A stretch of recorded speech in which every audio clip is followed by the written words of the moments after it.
Welcome to BlissHills Relationship and Marital Hub, where we discuss real life issues in marriage and provide godly wisdom for lasting relationship.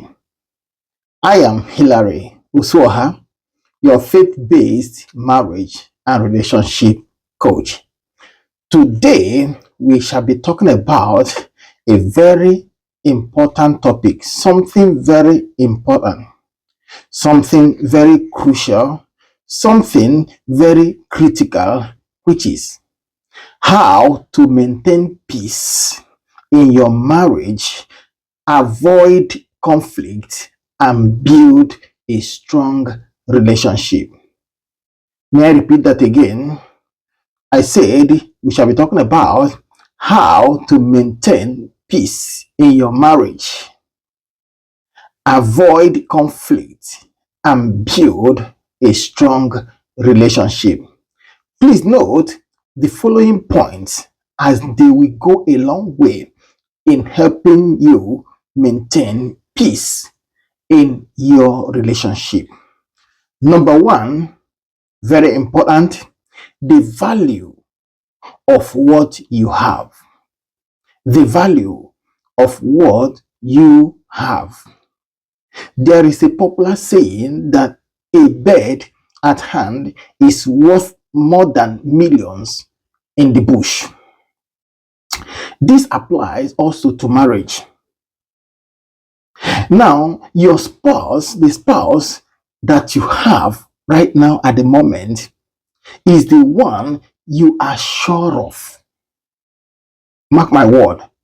Many people today are deceived into thinking that there is something better out there, that there is a spouse that is better out there, that there is a man that is better out there, that there is a woman that is better out there. But can I tell you the truth that will shock you? Thinking that there is a man out there or a woman out there who cannot hurt you, thinking that there's a man or a woman out there who will never offend you, is a big dream. Better wake up from that dream. The truth, simple truth is this: every marriage has challenges. Every marriage has their challenges. And if you keep chasing after illusions, you may have something to regret. You may miss something very priceless, which you have now. What you have, someone else somewhere is praying to have it as well. That's why you don't play with whatsoever that is in your hand now. Don't joke with it.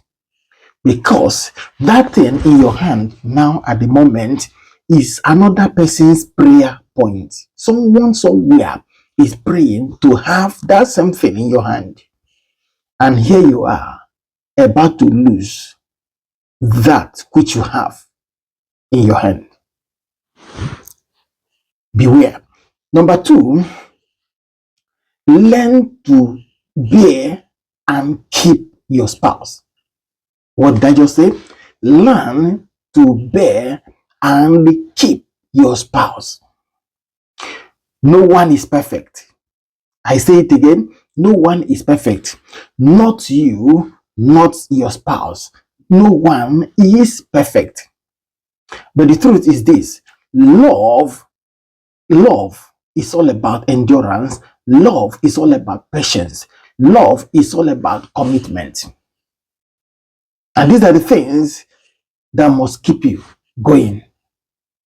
Ephesians, the book of Ephesians, chapter 4, in verse 2, it says, be completely humble, not partially. Be completely humble and gentle. Be patient, bearing one another in love. Be patient. How?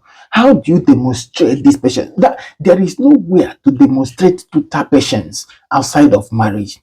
He said, be patient. How? Bearing with one another in love. You see, it's when you are in love, that's when you understand the true meaning and definition of patience. Marriage is not about who is right or who is wrong. It's all about or maybe who is right or who is wrong at any particular time. It's all about choosing peace over unnecessary battles, choosing peace over unnecessary argument, and also valuing your union over your personal ego. Valuing your union over your ego. That is what love is all about. Tell yourself the truth that, see, I have no other marriage. This is the only one I have. So no matter the ego running inside of you, learn to place your marriage, your union first before your ego. Number 3, beware of bad advice. If you must maintain peace, total peace in your home, if your marriage must last, beware of bad advice. Have you noticed something that many people who advise you to divorce your spouse and leave your marriage will never accept you as their own spouse, as their husband, or as their wives when you finally divorce and become single? Have you noticed it? It's very rare. They will never marry you. You see, there is this notion that, you see, you tend to believe or feel that what you have, what you don't have, is better than what you have. You always have this feeling sometimes, and it is deceitful, thinking that the way men, if you're a lady in marriage, you feel the way men see you out there and they cheer you up. You think that's how they will be when you leave your husband's house. The same applies to a man. In fact, women most times are the ones that receive the worst of it. Because a man, I know most men, they are never at loss most times. A man jumps out of a marriage, before you know it, as long as he's got his cash, he has his money, they will still rally around him. But the truth is this, in case you're a man listening to me, don't feel that I'm praising you. If those people rallying around you, they are Delilahs of your time. Just wait for them. It's just something that will manifest with time. So they are not real. So you are not even safe there also. But what happens is that when it comes to women's own, it is immediate. They receive it instantly. Once they drag you, you come out of your marriage, you will understand that there is difference between a husband and a man.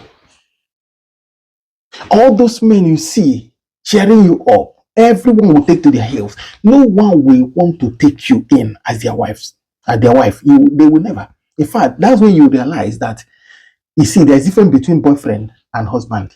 You know that those people seeing you from afar, they prefer to have you as side chick. They prefer to have you as a friend rather than as a wife. But when you're in your husband's home, you feel that once you come out from this marriage now, many men, they are waiting for me. Many men are looking for me. None of them is serious. They are just boyfriend. They are all passers-by. They have their destination they are going. You are not the destination. You are just like someone they meet on the way. They take advantage of you because you allow them and they go their way. The only person, I'm telling you, that is ready to bear you and take you as as the husband or as a wife is the one you have now. If you want to try what I'm saying, try it. Go out of a marriage. You understand? It will be clear to you. You know, there are people, two class of people that can give you good advice, that can tell you to maintain your marriage now. Number one, people that will advise to maintain your home, to maintain your marriage now, are people that their own marriages are working. Number two class of people that will tell you to stay in your marriage are the people who have left their home and they are paying the price now. They have seen it clearly. They are the ones that will tell you, they'll tell you, my sister, my brother, maintain your marriage. It's not easy at this other side. You see, but there are this class of people that all they try to do, they love destroying homes. You know why? because they are still in marriage, but their marriages are not working. So it gives them joy to destroy other people's home. You know, the reason is because their own is not working. So it's at the verge of collapse. So they want those that will team up with them to leave marriage at the same time. So they will tell you, why will you tolerate that nonsense from that man? Don't take it. For the one, I will not take it. She's taking it too. It's just that she can't bear it. So she's looking for team.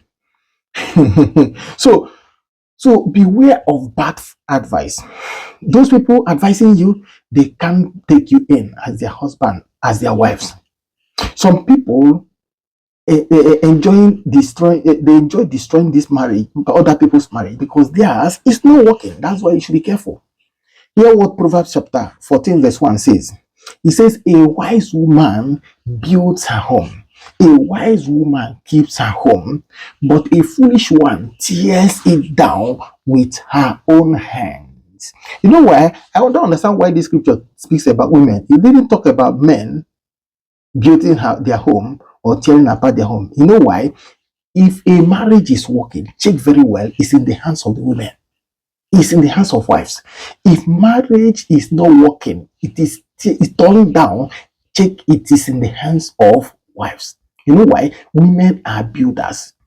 Women are, they are the ones that know what it takes. I tell you the truth, any marriage, any home that you see that is working, praise the woman. She is going through a lot of things to maintain the peace, to maintain tranquility, to make sure the marriage is working, to keep things running. Men are just hopping and hopper. Women are the ones that stay indoors. They plan and calculate everything, making sure it's working. And that's why this scripture says, a wise woman builds or keeps her home. Why? You see, that means to say, no matter if you're a woman here listening to me, if you're a wife listening to me, no matter what people are telling you outside, if your marriage is not working, you are the one to blame. Because Bible says this here. It says a foolish woman, a foolish one is the one that tears down her home. A foolish woman. So what has made your marriage not to be working is because your foolishness is up to 100%. Your foolishness has changed dimension. Your foolishness has been upgraded. That's why your marriage stopped working. Not necessarily because of what they are telling you out there. And I can also attribute it to the men. If your marriage stopped working, it's because of foolishness, not because of what people tell you. It's not, you're not the only one that hear things outside. Every other person see it, yet their marriages are intact. Yet they maintain peace in their home. They know the truth. They separate the chaff from the wheat. How come when it comes to your turn, you scatter everything? Is as a result of foolishness, nothing more, nothing less. So what are we talking about here? Don't let outsiders dictate the fate of your marriage. Seek wisdom from God. Number 4, as a rounding off, be wise, be vigilant. What did I say? Be wise, be vigilant. The Bible warns in 1 Peter chapter 5 verse 8. It said, be sober, be vigilant.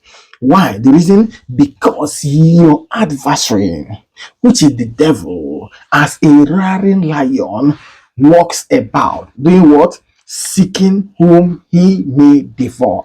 He didn't say seeking who he must devour. Seeking who he may. So it's by choice. If you make yourself available, they see you, they catch you. If you don't make yourself available, they won't see you and they will not catch you.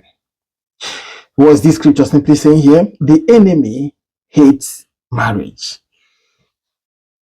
The enemy hates marriage. The reason is simple, because a successful marriage, a peaceful marriage is powerful. Bible says 1 shall chase 1,000, 2 shall put 10,000 to flight. Well, you see, do you know the easiest way the devil, the enemy, can get the entire nation? It begins from marriage. It begins from homes, and then he extends it to the community, to the state, to the nation, and to the entire world. The world is not working today because many marriages are not working. I tell you the truth. If marriages are working, the home will work. And if the home is working, the entire nation will work. And the world will be a better place for us. You cannot give what you don't have. It is when husband and wife know what they are doing, that's when they can impact their children. And then their children will carry and continue from where they what they picked, and then extend it to the entire nation. Don't let anger, don't let pride, don't let ego, don't let even external influences to make you fall into the trap of the enemy. Beware. Guard your peace. Guard your home. Fight for your home. Maintain your marriage. You have no other one apart from this one. Now, as I conclude quickly, your spouse, hear me, your spouse is your God-given partner. Therefore, protect your relationship with your spouse. Maintain peace at all cost. And don't throw away what you have because of temporary conflict or bad advice that you receive from people. You have no other marriage. You have only this one. Maintain it. Make sure it's working. If this message blesses your life, if this message has changed your life, has changed your mentality, be sure to subscribe to BlissHills Relationship and Marital Hub for more teachings on love, on marriage, and family. See you again in our next video. The Lord bless you. Stay blessed. Goodbye.